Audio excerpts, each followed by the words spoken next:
ಇನ್ನು 5 ವರ್ಷ ಕಾಂಗ್ರೆಸ್ ಸುಭದ್ರವಾಗಿರುತ್ತೆ, ಅಲುಗಾಡುತ್ತೆ ಅಂತ ಹೇಳ್ತಿರೋರಾದ್ರು ಯಾರು? ಅಲುಗಾಡಿಸ್ತಾ ಇರೋರೇ ನಿಮ್ಮಲ್ಲಿರುವಂತ ಹೇಳಿಕೆಗಳು. ಅವ್ರ ಕತೆ ಹೇಳ್ತಾ ಇರ್ತಾರೆ, ದೀಪಾವಳಿಗೆ ಬಿಡ್ದೋಗುತ್ತೆ, ಅವಾಗ ಬಿದ್ದೋಗುತ್ತೆ. ಅವ್ರೊಂಥರ ಈಗ ಹೊಸದಾಗಿ ಶುರು ಮಾಡ್ಕೊಂಡ್ಬಿಟ್ಟಿದ್ದಾರೆ, ಒಂದು ಓಪನ್ ಮಾಡ್ಕೊಂಡು ಶಾಪ್ ಅನ್ನ. ಅದ್ರ ಪ್ರಕಾರ ಅವ್ರು ಹೇಳ್ತಾ ಇರ್ತಾರೆ ಬಜೆಟ್ ಆದ್ಮೇಲೆ ಅವೆಲ್ಲ ಕತೆಗಳನ್ನು ಬಿಜೆಪಿ ಅವ್ರು ಹೇಳ್ತಿರ್ತಾರೆ. ಬಟ್ ಕಾಂಗ್ರೆಸ್ ನಲ್ಲಿರೋರು ಹೇಗೆ ಅಂತಂದ್ರೆ ಪರಿಸ್ಥಿತಿ, ಅವ್ರ ಪಾಡಿಗೆ ಅವರೇ ಮಾಡ್ಕೊಂಡ್ಬಿಟ್ಟು ಸುಭದ್ರವಾಗಿರುತ್ತೆ ಅಂತ ಹೇಳ್ಕೊಳ್ತಾರೆ. ಗೊಂದಲ ಸೃಷ್ಟಿ ಮಾಡ್ಕೊಂಡಿರೋದೇ ಅವರು. ಸಿದ್ದರಾಮಯ್ಯ ಸಿಎಂ ಕುರ್ಚಿಯ ಮೇಲೆ ಗಟ್ಟಿಯಾಗಿ ಕೂತಿದ್ದಾರೆ, ಅಲುಗಾಡ್ತಾ ಇದೆ, ಖಾಲಿ ಆಗ್ತಾ ಇದೆ ಎಂಬ ಯಾವ ಚರ್ಚೆಯೂ ಕೂಡ ಬೇಡ. ಮೈಸೂರಿನಲ್ಲಿ ಡಾಕ್ಟರ್ ಎಚ್.ಸಿ. ಮಹದೇವಪ್ಪ ಹೇಳಿಕೆ ಕೊಟ್ಟಿದ್ದಾರೆ. ಇನ್ನೊಂದು ಕಡೆಗೆ ಪಕ್ಷದ ಕೆಲ ಗೊಂದಲಗಳಿಂದ ಸರ್ಕಾರಕ್ಕೆ ಡ್ಯಾಮೇಜ್ ಆಗ್ತಾ ಇದೆ, ಆದಷ್ಟು ಬೇಗ ಹೈಕಮಾಂಡ್ ಇದನ್ನು ಬಗೆಹರಿಸಬೇಕು ಅಂತ ಕೆಪಿಸಿ ಕಾರ್ಯಾಧ್ಯಕ್ಷ ತನ್ವೀರ್ ಸೇಠ್ ಹೇಳಿದ್ದಾರೆ. ಮತ್ತು ಮೊನ್ನೆ ಬಂದಿದ್ದಕ್ಕೆ ಏನಪ್ಪ ಸುರ್ಜೇವಾಲಾ ಅವರು ಕುರ್ಚಿಗೆ ಕಂಟಕ ಬಂದಿದೆಯಾ?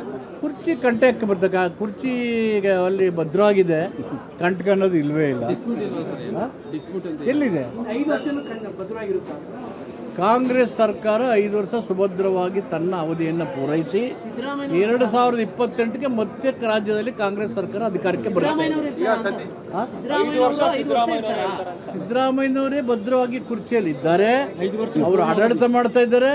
ಆಡಳಿತವನ್ನು ಅದೇ ಕುರ್ಚಿಯಲ್ಲಿ ಮುಖ್ಯಮಂತ್ರಿಯಾಗಿ ಮುಂದುವರಿಸ್ತಾರೆ.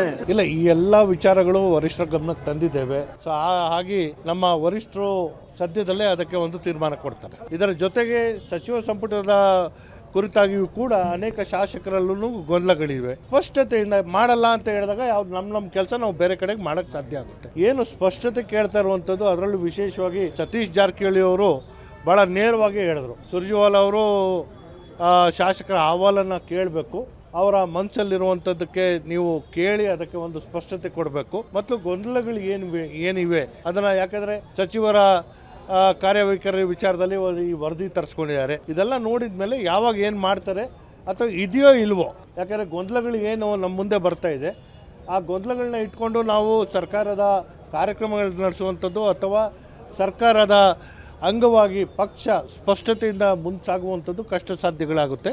ಸೊ ಇದು ಸ್ಪಷ್ಟತೆ ವರಿಷ್ಠರು ಸದ್ಯದಲ್ಲೇ ಕೊಡಲಿ.